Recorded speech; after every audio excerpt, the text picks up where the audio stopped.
अभी आपको सिंध असेंबली के बाहर लिए चलेंगे। सईद गनी मीडिया से गुफ्तगू कर रहे हैं।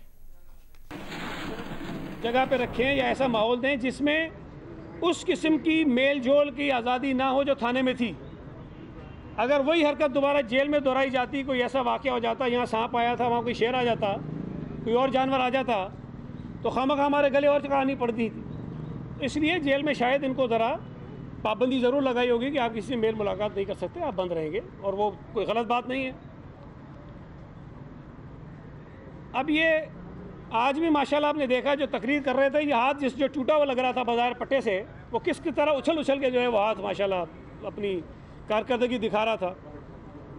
तो मैं समझता हूँ कि ये ड्रामेबाजियाँ जो हैं वो मुनासिब नहीं है। मैं आपसे गुजारिश करूँगा, अगर आप चले जाएँ, वो बाजू खुलवा लें, कितना ज़ख्म है देख लें, इस पर पैर की पट्टी खुलवा लें, देख लें कि क्या ज़ख्म है, उस पर आपको अंदाज़ा हो जाएगा। ये नामुनासिब बात है।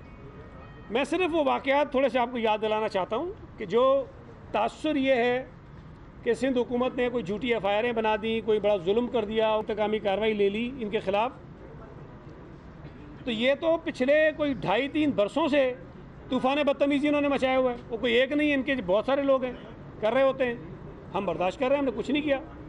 अगर इंतकामी कार्रवाई करनी होती तो बहुत सारी चीज़ें इन्होंने पहले की, उसकी बुनियाद पर कर सकते थे।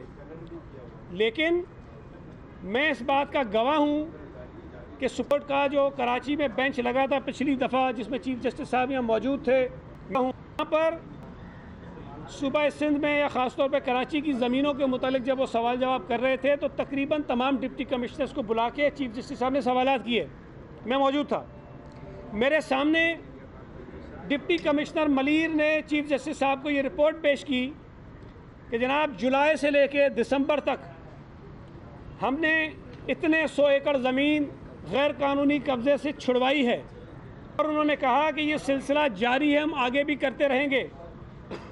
उसी जो एक पूरी कैंपेन थी एंटी इंक्रोचमेंट की, उस सिलसिले में उन्होंने 6 फरवरी को भी मलीर के मुख्तलिफ़ इलाकों में, मुख्तलिफ़ देहों में जो गैर कानूनी कब्ज़े थे उनको तोड़ने का, वो ज़मीन खाली कराने का सिलसिला शुरू किया। उसमें इत्तफाक से 2 फार्म हाउसेस जो हैं वो हलीम आदिल शेख के अजीज़ों के निकल आए। अब वो इतनी हज़ारों एकड़ ज़मीन जो डीसी मलीर ने या मलीर की इंतज़ामिया ने बग़ैर कानूनी कब्ज़े से छुड़ाई थी, वो एक तरफ, चूँकि 2 फार्म हाउसेस इनके टूट गए थे, इसलिए वो जुर्म हो गया, पता नहीं कोई इंतकामी कार्रवाई हो गई। वो तो ख़ुद कहते हैं कि मेरे नहीं हैं, वो तो ख़ुद कहते हैं कि कोई मेरे कज़न का है, कोई पता नहीं किसका है। भाई जब आपके नहीं हैं, किसी और के हैं, तो ये कहाँ लिखा है कि किसी का कोई कज़न जो है वो कब्ज़ा नहीं कर सकता? हौसला किया उन्होंने।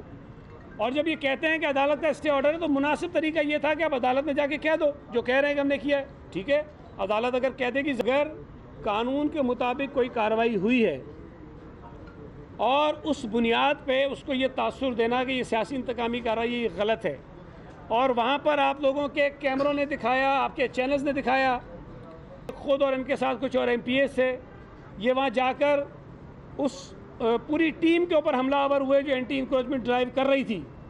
वहाँ मशीनरी जो खड़ी थी उनके शीशे तोड़े, वहाँ जो ड्राइवर्स थे उनके ऊपर तशद्दुद हुआ, ये सब आप लोगों ने दिखाया। अब अगर सरकारी काम के रास्ते में रुकावट पैदा करने पर, वहाँ सिविल एडमिनिस्ट्रेशन पर हमलावर होने के पादाश में, वहाँ तोड़फोड़ करने की पादाश में कोई FIR कटी, तो ये कहाँ से गलत हो गई? और उस FIR में ये जनाब गिरफ्तारी नहीं हुए, पुलिस ने उनको पूछा ही नहीं, FIR काट दी, छोड़ दिया। अगर हमने गिरफ्तार कराना होता उस दिन भी करवा सकते थे कि भाई पकड़ो इनको। फिर उसी दिन इसी साहब ने वहाँ सुपर हाईवे कई घंटे तक कोई 40 रखा। आपके चैनल्स बताते रहे कि हज़ारों शहरी बेचारे परेशान थे। सुपर हाईवे का ब्लॉक हो जाना चंद घंटों के लिए, आप अंदाज़ा लगा सकते हैं कि कितनी लोगों को तकलीफ़ होती है। वो हुई, आपके चैनल्स ने दिखाया। उस पर अगर कोई पर्चा हुआ, कहाँ से गलत हो गया? फिर उस पर भी गिरफ्तारी नहीं हुई। अगर हमने कराना होता तो हम तो 6 फरवरी को गिरफ्तार करा लेते। पुलिस ने कार्रवाई नहीं की, ना हमने पूछा। 16 फरवरी को जो इलेक्शंस हो रहे थे मलीर में, आप ये साथ वोट हुआ था, मैं वोट डालने गया था। भाई वोट आपका एक पोलिंग स्टेशन में होगा ना, आप जाएं वोट डालें, किसने रोका? मैं आपको बताऊं कि इलेक्शन कमीशन का जो कोड है उसके मुताबिक कोई MPA, कोई MNA, कोई सेनेटर, कोई वज़ीर उस हलके में नहीं जा सकता जहाँ पे इंतखाबात हो रहे हों। मैं कराची का सदर हूँ पीपल्स पार्टी का, ये इलेक्शंस हो रहे थे, मेरी जिम्मेदारी बनती थी। मैं उस इलेक्शन की मुहिम से शुरू होने से लेकर आखिर तक मैं उस हलके में नहीं गया। कोई दिखा दे कहीं मेरी मौजूदगी वहाँ पर। हमारा कोई वज़ीर वहाँ नहीं गया।